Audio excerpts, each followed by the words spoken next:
Hi guys, absolute ரொமான்ஸோட 6th episode பார்க்கலாமா? Last episode என்ன நடந்திருக்கும் அப்படின்னா, ஹீரோ வந்து கண்டுபிடிச்சிருப்பாங்க ஹீரோயின் இந்த மாதிரி இவங்களை பற்றின கதை எழுதிட்டு இருக்கா அப்படின்னு சொல்லிட்டு அதில் தான் இப்போ காட்டுறாங்க. கண்டுபிடிச்சவர் அதை எல்லாமே படிச்சிடறாரு. படிச்சுட்டு என்ன பண்ணிட்டு இருக்க நீ, எங்களை பற்றி நீ இப்படியெல்லாம் எழுதிட்டு இருக்கியான்னு சொல்லிட்டு இவரை பற்றி எழுதுனது, அந்த பிடி சாரை பற்றி எழுதுனது, அதுக்கப்புறம் அந்த ஜியோன் பற்றி எழுதுனது எல்லாத்தையுமே பற்றி கேட்குறாரு. அவங்களும் ஏதோ சமாளிக்கலான்னு பார்க்குறாங்க. ஆனால் ஃபைனலாக அவளுக்கு தெரிஞ்சிருச்சு இவங்களை பற்றி தான் இவ எழுதிட்டு இருக்கா அப்படின்னு. உனக்கு படிக்கிறதுக்கு ஹோம்ஒர்க் பண்ணுறதுக்குலாம் டைம் இல்லை, இப்படியெல்லாம் நீ பண்ணிட்டு இருக்கியா அப்படிங்கிற மாதிரி கேட்டால் ஃபஸ்ட்டு இதை நீ இதை டிலீட் பண்ணு அப்படிங்கிறது சொல்கிறாங்க. சொன்னோன்னே இங்கே ஹீரோயினுக்கு என்ன பண்ணுறதுனே தெரியல. அவள் உடனே டக்குன்னு வந்து நீல் டவுன் பண்ணிவிட்டு ப்ளீஸ் டிலீட் மட்டும் பண்ணிடாதீங்க, என்னோட லைஃப்பை வச்சு நான் எழுதியிருக்கேன், இது எனக்கு ரொம்ப இம்பார்ட்டண்ட், என்னால் இதை டிலீட் பண்ண முடியாது அப்படிங்கிற மாதிரி ரொம்ப கெஞ்சுறான். ஆனாலும் அவர் விடுற மாதிரி இல்லை, நீ இதை டிலீட் பண்ணி தான் ஆகணும் அப்படிங்கிற மாதிரி சொல்கிறாங்க. இல்லை நான் பண்ண மாட்டேன், நான் பண்ணவே மாட்டேன், என்னால் பண்ண முடியாது, இந்த மாதிரி ஆர்கியூ பண்ணிகிட்டே இருக்கா. உடனே அதுக்கு ஹீரோ என்ன சொல்கிறாரு அப்படின்னா, உன்னால் இதை டிலீட் பண்ண முடியல அப்படின்னா நாளைக்கு என்ன பண்ணுறேன்னா பிரின்சிபலை பார்க்கறக்கு உன்னோட பேரண்ட்ஸை நீ கூப்பிட்டுட்டு வா, நீ என்ன எழுதியிருக்க, யாரெல்லாம் பற்றி எப்படியெல்லாம் எழுதியிருக்க அப்படிங்கிறது பிரின்சிபலுக்கு தெரியட்டும், உங்கள் பேரண்ட்ஸுக்கு தெரியட்டும், சுற்றி இருக்கிற ஸ்டூடெண்ட் எல்லாத்துக்குமே தெரியட்டும், இந்த மாதிரி சொல்லிடவும் இங்கே இவளுக்கு என்ன பண்ணுறதுனே தெரில. ஐயோ அப்படி மட்டும் பண்ணிடாதீங்க, என்னோட மானமே போயிடும், எனக்கு வந்து இந்த கெமிஸ்ட்ரியில் ஒரு மாதிரி இன்ட்ரெஸ்ட், அதனால நான் இந்த மாதிரி ஸ்டோரியெல்லாம் நான் எழுதிட்டு இருக்கேன் அப்படிங்கிற மாதிரி சொல்கிறேன். ஆனால் அவர் அக்செப்ட் பண்ணிக்கிறதா கிடையாது. ஒன்று நீ இதை டிலீட் பண்ணு, இல்லைன்னா உன்னோட பேரண்ட்ஸை கூப்பிட்டுட்டு வா அப்படிங்கிற மாதிரி சொல்லிட்டு அங்கேருந்து கிளம்பி போயிடுறாரு. என்ன பண்ணுறதுனே தெரியாமல் ரொம்ப குழம்பி போன ஹீரோயின் அப்படியே வீட்டுக்கு வராங்க. வீட்டுக்கு வந்தால் அம்மாவா சாப்பிட்லாம் அப்படின்னு கூப்பிட்றாங்க. இல்லை எனக்கு இன்றைக்கி பசிக்கவே இல்லை அப்படின்னு சொல்லிட்டு ரூமில் போய் உட்காந்துறாங்க. அங்கே உட்காந்துட்டு ஒவ்வொன்றும் அழுகுத ஆரம்பிக்கிறாங்க. இப்போ நம்ம என்ன பண்ணுறது, இவ்வளோ கஷ்டப்பட்டு ஆசாசையாக ரெடி பண்ண எபிசோட டிலீட் பண்ணுறதா, இல்லை நாளைக்கு வந்துட்டு எல்லாத்து முன்னாடியுமே அவமானப்படணுமா, என்ன பண்ணுறது ஒன்றுமே புரியலையே அப்படிங்கிற மாதிரி ஒரு மாதிரி புலம்பிகிட்டே இருக்காங்க. அப்படியே அந்த பக்கம் ஹீரோவை தான் காட்டுறாங்க. அவர் கரெக்டாக அவரோட வீட்டுக்கு போகிறாங்க. அங்கே போனால் இந்த கதையில் இருந்த மாதிரியே ஜியோனும் சரி பிடி சாரும் சரி நார்மலாக உட்காந்து டிவி பார்த்துட்டு இருக்க மாதிரி தான் இருக்குது. ஆனால் இங்கே ஹீரோவோட கண்ணுக்கு மட்டும் அவங்க ரொமான்ஸ் பண்ணுற மாதிரி தெரியுது. உடனே டக்குன்னு ஹீரோ திரும்பி 2 பேரும் ஃபஸ்ட்டு தள்ளி உட்காருங்கடா அப்படிங்கிற மாதிரி சொல்லிடுறாரு. அப்புறமா திடீர்னு மறுபடியும் கேம் ஆடலாமா அப்படிங்கிற மாதிரி பேசிக்கிறாங்க. ஆனால் அது இவருக்கு வேறு மாதிரி கேட்குது. திரும்பவும் திரும்பி பார்த்தா 2 பேரும் ரொமான்ஸ் பண்ணுற மாதிரி இருக்குது. தயவு செஞ்சு ஃபஸ்ட்டு தள்ளி உட்காருங்கடா அப்படின்னு சொல்லவும் திருப்பி வந்துட்டு அந்த டாஜ் இருக்கார் இல்லையா, அவருமே வந்து உட்காந்தாரு. ஃபஸ்ட்டு நீங்கள் 3 பேரும் தனியாக விளையாடுங்க, எதாக இருந்தாலும் ஒன்றா சேர்ந்து எதுவுமே பண்ணாதீங்கிற மாதிரி சொல்லிட்டு அவர் பாட்டுக்கு உள்ளே போய் கதவை சாத்திட்டு, எனக்குள்ளே ஏன் இப்படிலாம் தோணுது, என் மைண்டில் ஏன் இந்த மாதிரி கேவலமான நினப்பெல்லாம் வருது கடவுளே அப்படிங்கிற மாதிரி புலம்பிகிட்டே வந்து அவர் அப்படியே அந்த லேப்டாப் எடுத்து பிஎல் லவ் ஸ்டோரியை பற்றி அவர் வந்து கூகுளில் போய் சர்ச் பண்ணி பார்த்துட்டு இருக்காரு. அப்படியே ஹீரோயினை தான் காட்டுறாங்க.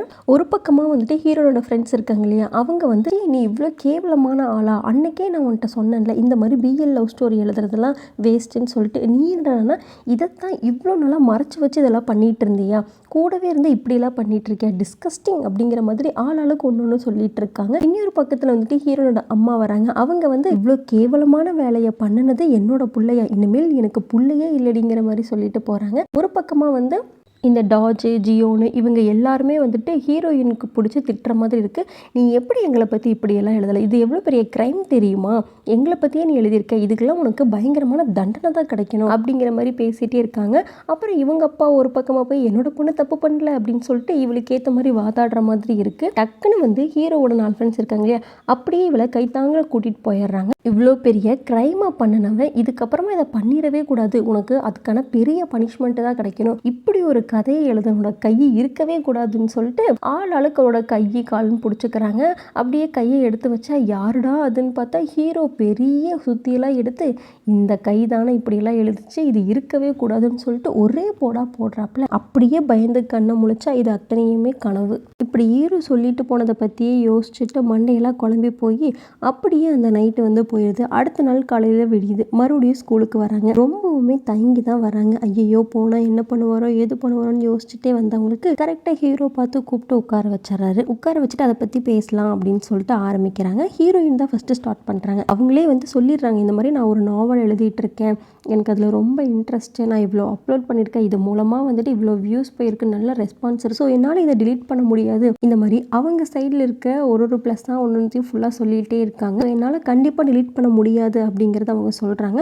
ஆனால் ஹீரோ வந்து அதுக்கு ஒத்துக்கல. இப்போ உங்களுக்கு என்ன தான் பிரச்சனைங்கிற மாதிரி கேட்டால், நீ என்ன மெயின் கேரக்டராக போடல, சப் கேரக்டராக போட்டிருக்கேன். என் லைஃப்லேயே நான் வந்து ஒரு சாய்ஸில் இருக்கக்கூடாதுன்னு நினைக்கிற ஒரு ஆள் நீ என்னடான்னா இந்த மாதிரி செகண்ட் ஆப்ஷனாக போய் போட்டு வச்சிருக்க. என்ன நீ மெயின் கேரக்டராக போட்டிருக்கணும், நீ வந்து தப்பு பண்ணிட்ட. ஒன்று நீ இதை ஃபுல்லாக ரீரைட் பண்ணு, இல்லைன்னா டிலீட் பண்ணுங்கிற மாதிரி சொல்லிடுறாரு. அப்போ தான் இவங்களுக்கு கிளிக்கே ஆகுது. அவருக்கு வந்துட்டு இவரோட மெயின் கேரக்டர் தான் ப்ராப்ளமா அப்படிங்கிற மாதிரி சொல்லிட்டு இந்த மாதிரி மெயின் கேரக்டராக போடணுமா அப்படிங்கிற மாதிரி கேட்குறாங்க. உங்களுக்கு இப்போ அதுதான் ப்ராப்ளமா அப்படிங்கிற மாதிரி கேட்குறாங்க. அவரும் ஆமாம், ஸோ நீ வந்துட்டு ஒழுங்காக உட்காந்து எழுது, அதுவும் நான் வந்து செக் பண்ணுவேன். என் முன்னாடி தான் நீ வந்துட்டு எழுதணும், அப்லோட் பண்ணணும், நீ போடுற ஒரு எபிசோடையும் நான் வந்து செக் பண்ணுவேன், அதில் ஏதாவது இருந்துச்சுன்னா கண்டிப்பாக நான் விட மாட்டேன் அப்படிங்கிற மாதிரி சொல்ல ஹீரோயின் இதெல்லாம் ரொம்ப ஓவர், நீங்கள் இப்படி கண்டினியூஸாக ஒன்று செக் பண்ணிங்கன்னா உங்களுக்கு ஏற்ற மாதிரி எப்படி நான் எழுத முடியும் அப்படின்னு கேட்டால் அதுதான் நீ பண்ணணும் அப்படிங்கிற மாதிரி சொல்லிடுறாப்புல. இவங்களுக்கு இங்கே என்ன பண்ணுறதுன்னு தெரில, சொல்லிவிட்டு அவர் பாட்டுக்கு எந்திரிச்சு போயிடுறாரு. நீ ஒரு நார்மல் ஆளே கிடையாது, சரியான லூஸு, ஒன்றை போய் நான் எப்படி மெயின் கேரக்டராக வைப்பேன், என்னடா பண்ணுறது அப்படிங்கிற மாதிரி கன்ஃபியூஸில் சுற்றிட்டு இருக்காங்க. அங்கே கட் பண்ணால் பிரின்சிபல் இவங்க 4 பேர்த்தையும் வர சொல்லியிருப்பாங்க. எதுக்கு அப்படின்னா இவங்க வந்துட்டு இந்த மாதிரி லெசன் எடுக்கிறாங்க இல்லையா, இப்படி கிளாஸ் எடுக்கிறது வந்துட்டு வீடியோ எடுக்கிறதுக்காக இந்த ஸ்கூலுக்காக டொனேட் பண்ணுறாங்க இல்லையா, அவங்ககிட்ட ஒரு ப்ரூஃபாக காட்டி இன்னுமே வந்து அதிகமான அமௌண்ட்டை வாங்கி நம்ம ஸ்கூலை வந்துட்டு இன்னும் இது பண்ணலாம், பெருசாக பண்ணலாம் அப்படிங்கிற மாதிரி ஒரு முடிவு வந்து வந்திருக்கும். அதனால எல்லாத்துக்குமே சந்தோஷம் தான். ஓகே, கண்டிப்பாக நாங்கள் எங்களால் முடிஞ்சதை பண்ணுவோம், நல்லபடியாக இதை விட இன்னுமே வந்துட்டு நல்லபடியாக பண்ணி நிறைய செக்கெல்லாம் வாங்கி கொடுக்குற மாதிரி பண்ணுவோம்னு சொல்லிட்டு ஒருத்தராக சொல்லிட்டு இருக்க. ஹீரோ மட்டும் அதுக்கு அப்படியே ஆப்போசிட்டாக, இல்லை என்னால் இதை பண்ண முடியாது, எனக்கு இது விருப்பமும் இல்லை, இதுக்காக நீங்கள் வேறு ஏதாவது பண்ண சொல்கிறீங்களா, தாராளமாக நான் ரெடியாக இருக்கேன், ஆனால் இது என்னால் பண்ண முடியாதுங்கிற மாதிரி சொல்லிடுறாரு. ஏன் இவன் இப்படி மூஞ்சில் அடிச்ச மாதிரி பேசுகிறான்னு எல்லாரும் பார்க்க அப்படியே கிளம்பியும் போயிடுறாப்புல. அப்போ டக்குன்னு இந்த டாஜ் எந்திரிச்சு, நீங்கள் ஒன்றும் கவலைப்படாதீங்க மேம், இவனை எப்படி கன்வின்ஸ் பண்ணுங்கிறது எனக்கு தெரியும், நான் பார்த்துக்கிறேன், நீங்கள் இப்போ ஃப்ரீயாக விட்டுருங்க அப்படிங்கிற மாதிரி சொல்லி அங்கேருந்து எப்படியோ கிளம்பி வீட்டுக்கு வந்துடுறாங்க. வீட்டில் வந்துட்டு ஃபஸ்ட்டு இவங்க 3 பேர் வந்து டிஸ்கஸ் பண்ணிட்டுருக்காங்க. இவன் என்ன லூஸாடா, மேம் கிட்ட போய் அப்படி பேசிகிட்டு இருக்கான், அவங்க பாட்டுக்கு வேலையை விட்டு தூக்கிட்டாங்கன்னா இவன் எங்கே போவான், கொஞ்சமாவது எங்கே எப்படி பேசணும்னு ஒரு நாகரிகம் தெரிய வேண்டாமா அப்படிங்கிற மாதிரி டாஜ் வந்து புலம்பிட்டு இருக்க. அப்புறம் இன்னொருத்த வந்துட்டு சரிடா இப்போ எப்படி இவனை கன்வின்ஸ் பண்ணுறது அப்படிங்கிற மாதிரி பேசுகிறாங்க. சரி இருங்க நானே போய் கேட்டு பார்க்குறேன் அப்படின்னு சொல்லிட்டு டாஜ் அப்படியே எந்திரிச்சு உள்ளே வந்து, உனக்கே தெரியும் நம்ம 3rd கிரேடில் இருக்கோம், நல்லபடியாக முன்னாடி போகணும் அப்படின்னா ஒரு சில விஷயங்களை வந்து செஞ்சு தான் ஆகணும், நீ ஏன்டா அதுக்கு ஒத்துக்க மாட்டேங்கிறேன்னா இங்கே பாரு, இதை பற்றி பேசாத, தயவு செஞ்சு வெளியே கிளம்பிடு அப்படின்னு சொல்லி இவரையும் வெளியே அனுப்பிவிட்றாப்புல.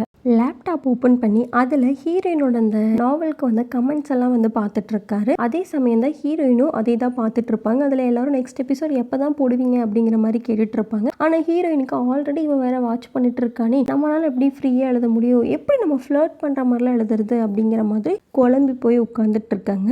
அப்படியே கட் பண்ணால் அடுத்த நாள் வந்து ஸ்கூலில் தான் காட்டுறாங்க. கரெக்டாக ஹீரோ வந்து ஹீரோயினையும் பிடிச்சாரு. பிடிச்சிட்டு ஆமாம் எங்கே நெக்ஸ்ட் எபிசோட காணோம் அப்படிங்கிற மாதிரி கேட்டால் அது வந்து அப்படிங்கிற மாதிரி யோசிக்கிறக்குள்ள இங்கே பாரு, லேட் பண்ணாமல் சீக்கிரம் போகிற, அதே மாதிரி அவனை பற்றி நல்லா இன்னுமே அப்சர்வ் பண்ண, அவனுக்கு என்ன பிடிக்கும், அவன் எப்படிலாம் நடந்துக்கிறான், இந்த மாதிரிலாம் அப்சர்வ் பண்ண அப்படிங்கிற மாதிரி இவங்களுக்கு ஹெல்ப் பண்ணுற மாதிரி சொல்லி கொடுக்குறாங்க. அவர் பாட்டுக்கு சொல்லிட்டு போயாரு. இவங்களும் போடா எனக்கு தெரியும் அப்படிங்கிற மாதிரி இது பண்ணிட்டு, உன்னால தானே எனக்கு இவ்வளோ லேட் ஆகுதுங்கிற மாதிரி புலம்புறாங்க. அது மட்டும் இல்லாமல் இந்த ஹீரோ வர டைரக்ஷன்லேருந்து தப்பிச்சு ஓடிடணும்னு ஓடுறாங்க. இவன் கண்ணிலேயே சிக்கிடக்கூடாது அப்படின்னு சொல்லிட்டு அந்த பக்கம் இந்த பக்கம் போயிட்டு இருக்காங்க. ஆனால் பார்த்தா அடுத்த கிளாஸே வந்துட்டு அவரோட கிளாஸ் தான் வருது. அவரும் வந்து கிளாஸுக்கு வராரு. இங்கே ஹீரோயினுமே உட்காந்துருக்காங்க. ஃபர்ஸ்ட் என்னமோ எதுவுமே கண்டுக்காம நார்மலாக கிளாஸ் தான் எடுக்கிறாரு. அதுக்கப்புறமா கிளாஸ் முடிச்சுட்டு தனியாக கூட்டிகிட்டு போய் நின்று பேசிகிட்டு இருப்பாரு. ஆனால் அதை வந்து கிளாஸ் ரூமில் இருந்துட்டு அவங்களோட ஃப்ரெண்ட்ஸ் இருக்காங்களே, அவங்க வந்து எட்டி பார்த்துட்டு, ஏண்டி எப்போ பார்த்தாலும் இந்த சார் வந்துட்டு இவகிட்டயே வம்புழுக்கிறாங்க, இவன் எதுவுமே பண்ணாமல் அவ பாட்டுக்கு தான் இருக்கிறான், ஆனாலும் கூப்பிட்டு ஏதாவது திட்டிகிட்டே இருக்காரு, ரொம்ப மோசம் போய் இவர் அப்படிங்கிற மாதிரி அவளோட ஃப்ரெண்ட்ஸ் எல்லாம் அங்கே பேசிகிட்டு இருக்க. இங்கே ஹீரோ வந்து அந்த எபிசோடுக்கு தேவையானது, அப்புறம் எப்போ நீ அப்லோட் பண்ண போகிற, இந்த மாதிரி கொஸ்டின்ஸ் எல்லாம் அவகிட்ட டிஸ்கஸ் பண்ணிட்டு இருப்பாங்க. அங்கே கட் பண்ணால் அப்படியே ஹீரோயினோட அந்த ஸ்டோரி இருக்கு இல்லையா, அதுக்குள்ளே தான் காட்டுறாங்க. ஜியோனா ஒரு இடத்துக்கு வர சொல்லியிருப்பாரு இல்லையா, அதே இடத்துக்கு தான் அவர் போயிருப்பாரு. நான் லேட்டாக வந்துட்டேனா அப்படிங்கிற மாதிரி கேட்டால் அதெல்லாம் பிரச்சனை கிடையாது, ஒன்று நல்லா ஞாபகம் வச்சுக்கோ, நீ வந்து எனக்கானவன் தான் அப்படிங்கிற மாதிரி ஒரு டைலாக் இருக்கும். அதெல்லாம் அப்படியே பேசுகிற மாதிரி காட்டுறாங்க. அதுக்கப்புறம் தான் தெரியுது இந்த ஸ்டோரியை வந்து இந்த 4th எபிசோடை வந்துட்டு ஹீரோயின் எழுதிட்டாங்க. ஆனால் அதை இப்போ ஹீரோ வந்து செக் பண்ணிட்டு இருக்காரு. அதை அவரும் ஃபுல்லாக படித்து பார்த்துட்டு இதில் இந்த சீன் சீனில் வந்துட்டு இந்த பிடி சாருக்கு வந்துட்டு ரொம்ப இம்பார்ட்டன்ஸ் கொடுக்குற மாதிரி இருக்குது. அந்த இடத்த தூக்கிட்டு அதுக்கு பதிலாக என்ன நீ போடு அப்படிங்கிற மாதிரி சொல்ல, அட பாவி வேலை வைக்கிறியேடா அப்படிங்கிற மாதிரி யோசிச்சுட்டு சரி ஓகே பண்ணுறேன் அப்படின்னு சொல்லிட்டு அதையும் பண்ணுறாங்க. பண்ணும்போது உள்ளே வந்துட்டு இவங்களே உள்ளே போயிட்டு எல்லாத்துக்கும் வந்து எப்படி ஆக்ட் பண்ணுறது அப்படிங்கிறத பற்றி சொல்லி கொடுக்குற மாதிரி இருக்கும்.